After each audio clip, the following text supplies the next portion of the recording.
Hey everyone, the e-bike cowboy here, and for today's video we're going to be doing a little light mod for you. Are you ready?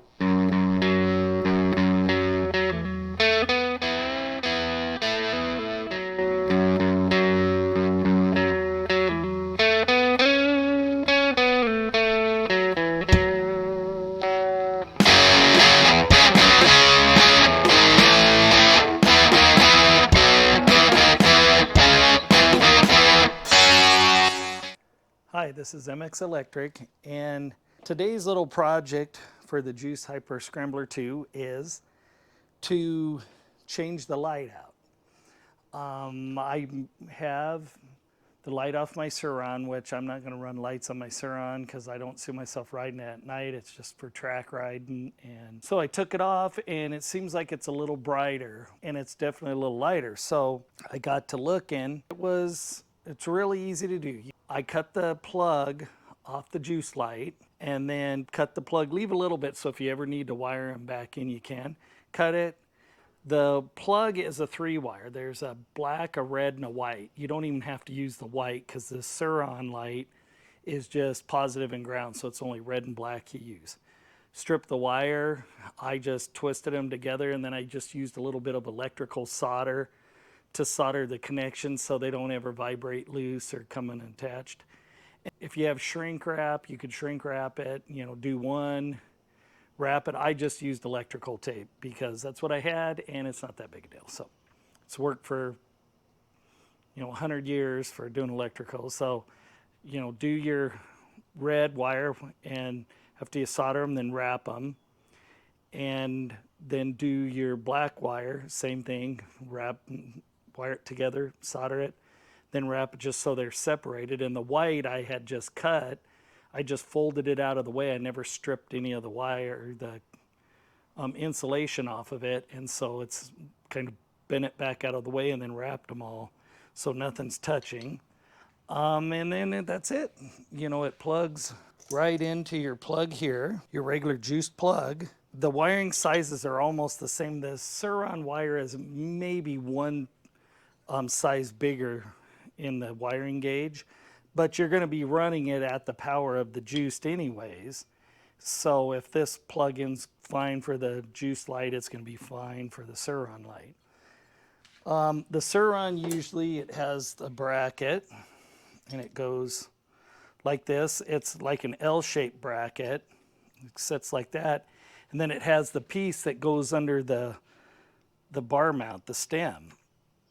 Well, I just, cut it off because I'm never going to use it on the Sur-Ron, and then just sanded it a little bit with a Dremel. I just had some silver paint, so I painted it silver. You could do black, whatever. I drilled one hole, 1/4 inch, just so I can run 1/4 inch bolts, and they'll go in. So these are just stainless 1/4 inch threaded bolts instead of metric because it's easier to find just the American thread. This is what's really neat. These are like an extra long nut. They're triple the length, and so then you can screw stuff in on both ends. You get these same place you can get the bolts. Tractor Supply has them, Lowe's, and so for this, it'll bolt right here to the light, and then it'll bolt through here. Then you have one bolt that goes through here. Use the nut, tighten it down. Then I took, these are 1/4 inch by 3/4 inch long bolts.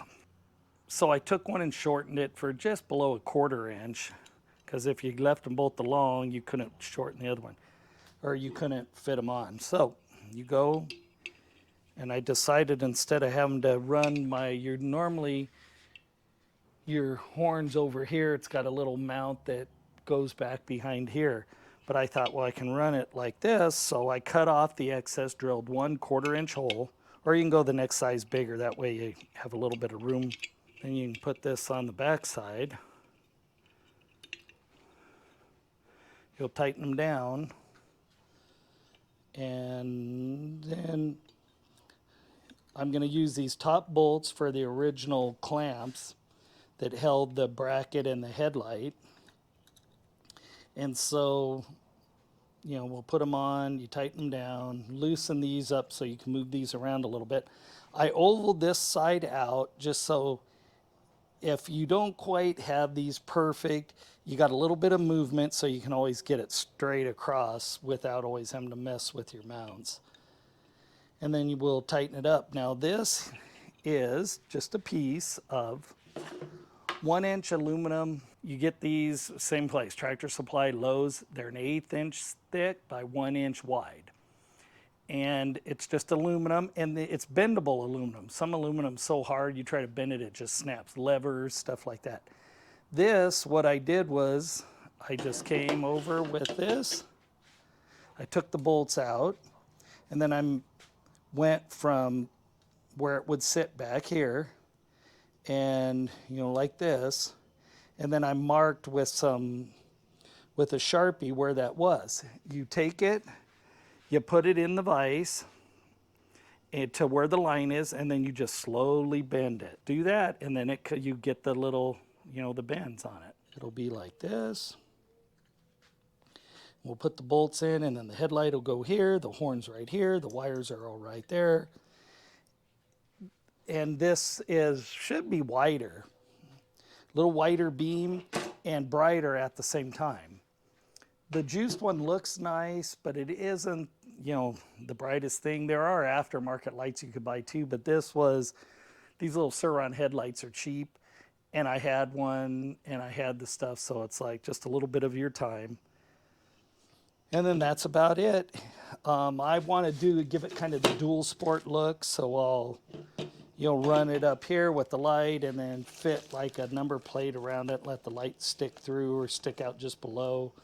You know, kind of like a dual sport motorcycle, give it kind of a different look. The other thing is you're about 1 pound, 15 ounces lighter, even with the bracket and with this headlight, rather than the stock headlight with the stock steel brackets. So you've shaved almost 2 pounds, and when you figure the turn signals, which I don't run anyways, you know, you're more like 2¼ pounds lighter on this setup. Well, that's basically what the weight is of your tires, you know, because your motorcycle tires are about 2¼ pounds heavier. So now you've done all that without adding any weight. It should be brighter. Just give it a good look. So just by little things like that, the number plates, everything, it's real easy. That's like 4 pounds, 5 pounds by the time you don't use those kind of mirrors. Lighter the bike, the farther it's going to go, you know, on a battery charge. So that's about it. We'll get this mounted up, and I'll cut the number plate and then show you on that. And we'll do like a night test to show the brights between Shane's with the stock headlight and with this one. None of this stuff is really expensive. You know, the bolts are a few dollars. You know, the brace, I forget what these are now, $11 to $15, but it's a long piece. You know, you could do 4 of those. But these are the brackets here, or this metal for making brackets comes in handy. You can use it for anything. It's easy to bend, easy to drill. All I did was drill it and then went over it with the sander with 500 grit sandpaper to give it kind of a matte finish, and make sure there was no sharp edges to rub on any of the wires, and that's it.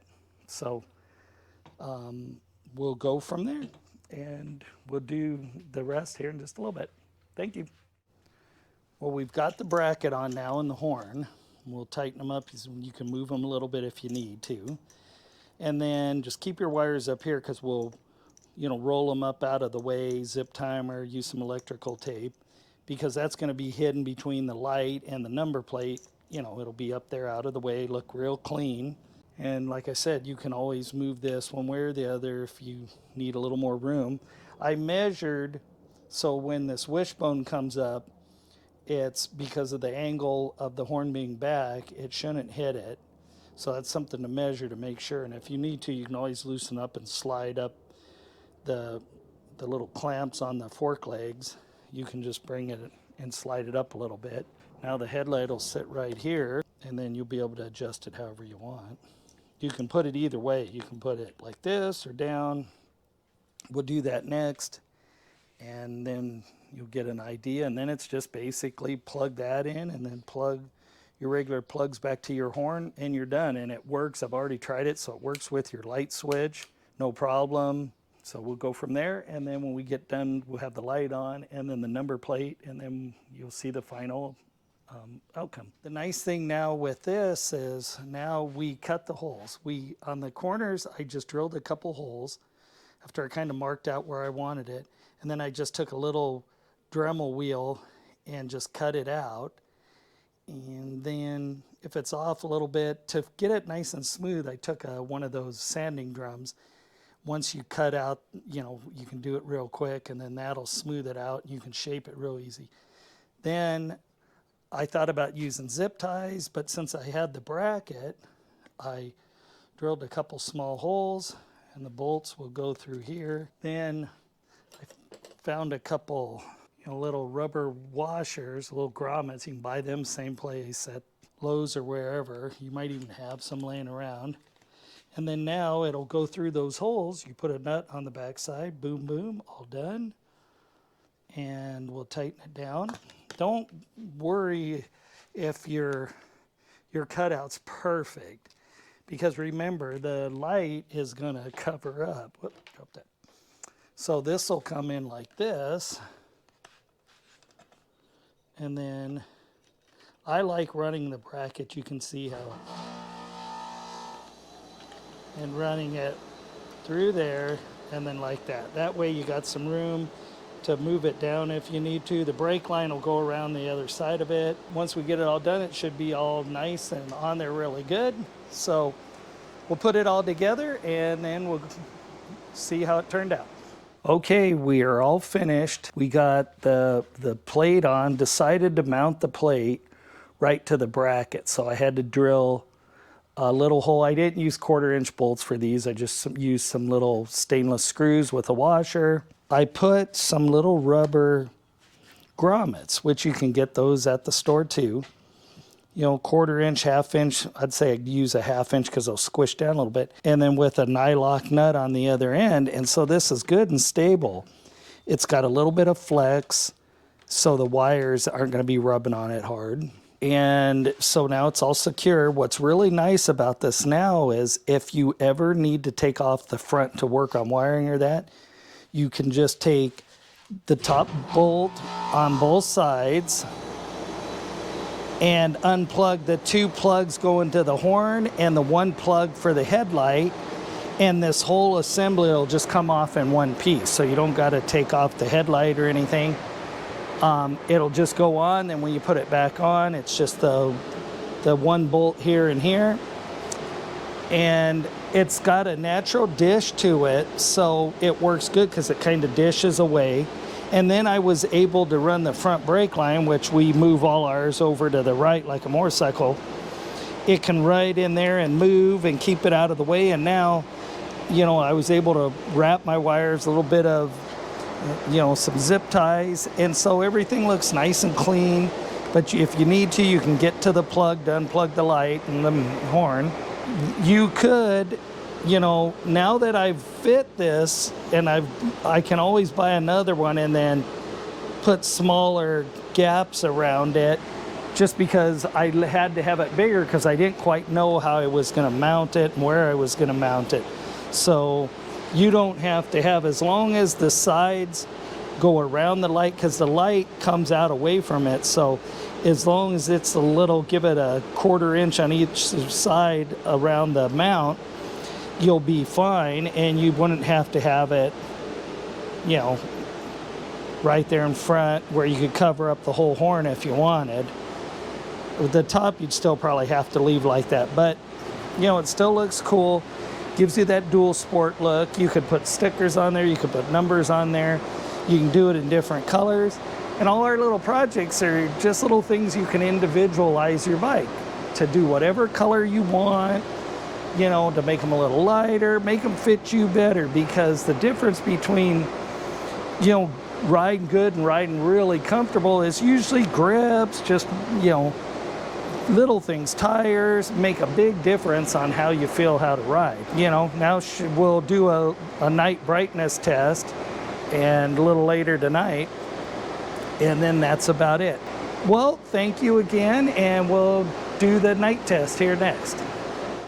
Hey everyone, the Bike Cowboy here, and well, just a quick little overview. We got the light, we got the number plate, we got the bracket, and we got a bunch of bolts and stuff. All that together will cost you around $50. Now let's test it out. Okay, now here's the stock headlight. Now on to the next bike. Now let's try both of them.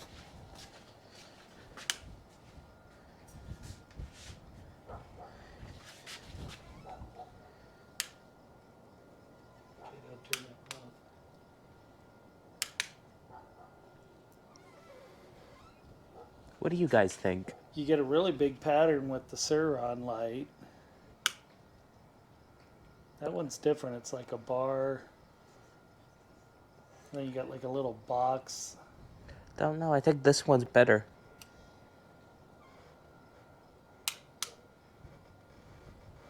That one, the other one's brighter. It is a little brighter, a little clearer, but it doesn't, it's more of like a little rectangular bar with a little box on top of it. And where that one, I'll turn the Sur-Ron one again. That one is just, it covers a broader area. So, turn that one off again. Yeah, see, you've got that real bright on the juiced one. You've got a real bright one like a box on top of it and like a rectangle below it. But now when the Sur-Ron, it just seems to light up. That's a really big area when you're looking through the camera. Okay, turn it off again. It's a little different colored light too. So they look real close. I think the Sur-Ron light has a little bigger pattern, but well, whichever you guys think, now you have two options. So that's all we can say about it. So I hope you guys been liking my channel. If you have, please consider giving it a like this video and a subscription. That'd be very much appreciated, and I'll see you down the trail. Adios, my amigos.